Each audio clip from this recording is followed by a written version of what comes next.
Nah, di Islam, saya ulang lagi di Islam, dengan tanda kutip kesalahan-kesalahan kecil gini ku zaman Nabi, sahabatnya Nabi, iku kabeh ku dadi berkah.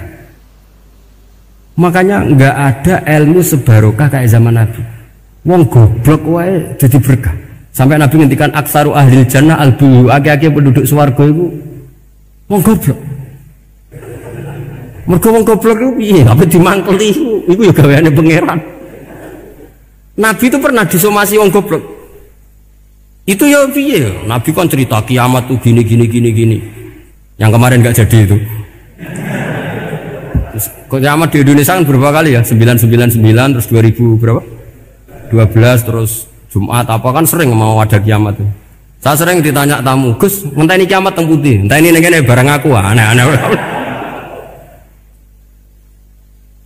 Ngkarwan layak alamuha illahu bokas bakas.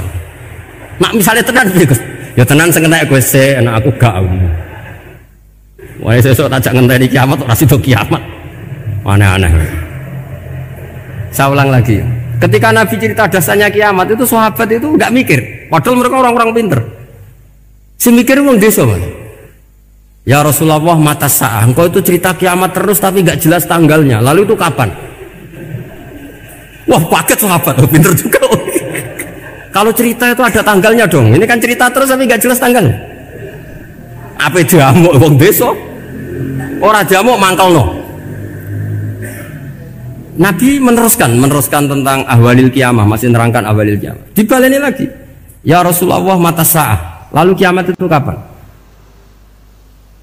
Ini kalau ijazai, jadi bodoh tapi untuk ridhanya Allah Ta'ala pun. Kalau lah kadang jadi pinter gue nyesal. Ribet. Kongkonan ini, kongkon Pak Najib barang ini akhirnya. Gara-gara pinter. Padahal kok ya wong bodoh lah mlebu swarga, ribet kan? Direwangi dadi wong alim, sebelum kok wong bodone ya melok mlebu swarga. Wong gelombang kedua itu pengumumannya siapa pencinta Nabi, pencinta wong alim masuk swarga. Yang pertama seleksinya agak ketat, yang kedua itu ya muhibbin mun cukup. Jadi sebenarnya swarga ya ketemu ngeras jelas-jelas nih. Wah repot ya. Akhirnya ketika Nabi gak jawab, sahabat itu banyak yang analisis kariha maqala, lam yasma, ada yang bilang lam yasma, memang Nabi tidak dengar. Ada yang analisis sami'a wa kariha maqala, sebenarnya Nabi itu dengar tapi gak suka karena pas khutbah diket, diinterupsi. Karena diulang-ulang lagi akhirnya akhirnya Arabi tadi mengulang-ulang lagi, akhirnya Nabi jawab. Karena Nabi itu orang yang sangat pintar, jawabnya ma'atatalaha, kamu kok berani tanya kiamat kapan, persiapan kamu apa? Fawawahi ma'atatulaha kabiro sholatin wala siyamin wala kada wa kada walakin uhibbuka, aja menang ya pede. Apa Nabi tanya persiapan saya? Oh kalau sholat saya biasa kok bangga. Wes biasa kok. Fawawahi ma'atatulaha kabiro sholatin, saya sholatnya biasa, puasa biasa, maksudnya wajib-wajib tok lah, ndak aneh-aneh. Tapi walakin uhibbuka, tapi saya ini mencintai engkau. Apa jawabannya Nabi? Almar'u ma'aman ahabba, dan itu melegenda seluruh dunia, baru kayak Bedui. Jadi semua orang yang hafal hadis almar'u ma'aman ahabba atau anta ma'aman ahbabta itu barokatuh hadal badui, karena berkahnya orang Bedui. Dan hadis itu mutawatir karena dikatakan Nabi ketika khutbah, orangnya banyak yang hadir banyak. Barokahnya orang Bedui, gak disopan santun. Mukjizatnya Nabi seringnya gara-gara orang Bedui. Nabi khutbah, wis khutbah cerita akhirat, cerita kebaikan. Ya Rasulullah, kok khutbah mohon bakas akhirat kebaikan. Sekarang itu tidak ada hujan, halakatil amwal. Sekarang harta hilang semua. Hewan-hewan sudah mau mati semua karena apa? Kekeringan. Mohon jenengan rasa bakas niku pun jaluk udan mohon.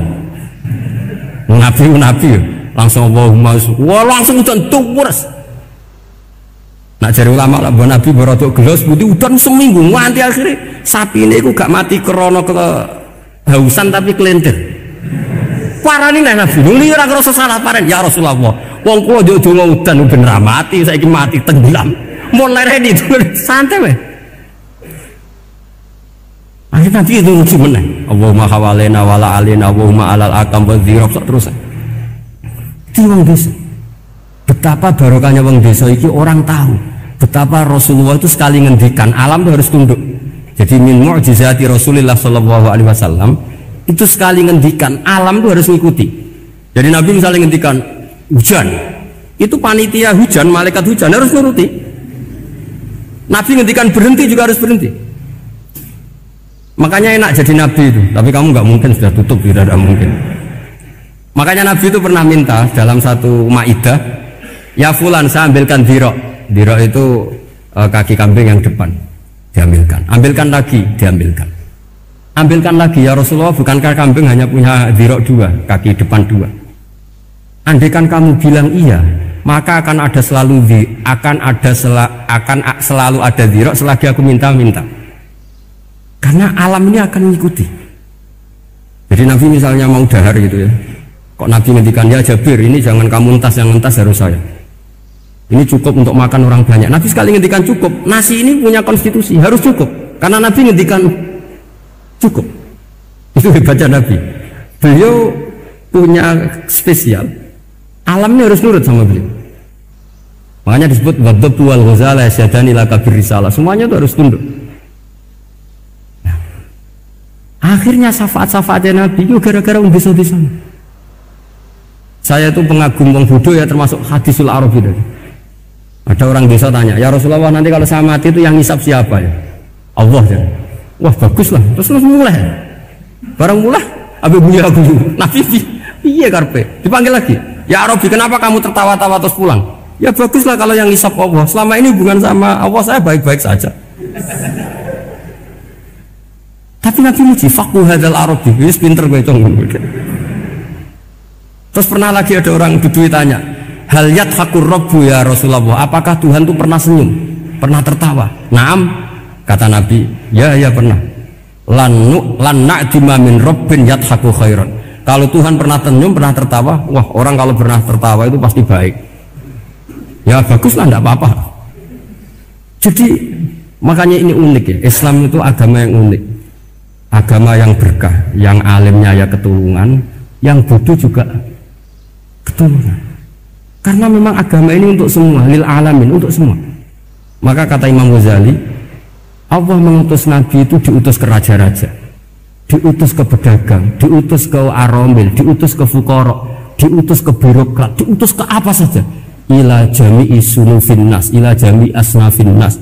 Bahwa semua yang mengapresiasi kenabiannya Nabi itu mulai raja, pedagang, PNS, birokrat, orang miskin, orang apa saja yang mengapresiasi dakwahnya Rasulullah Shallallahu Alaihi Wasallam.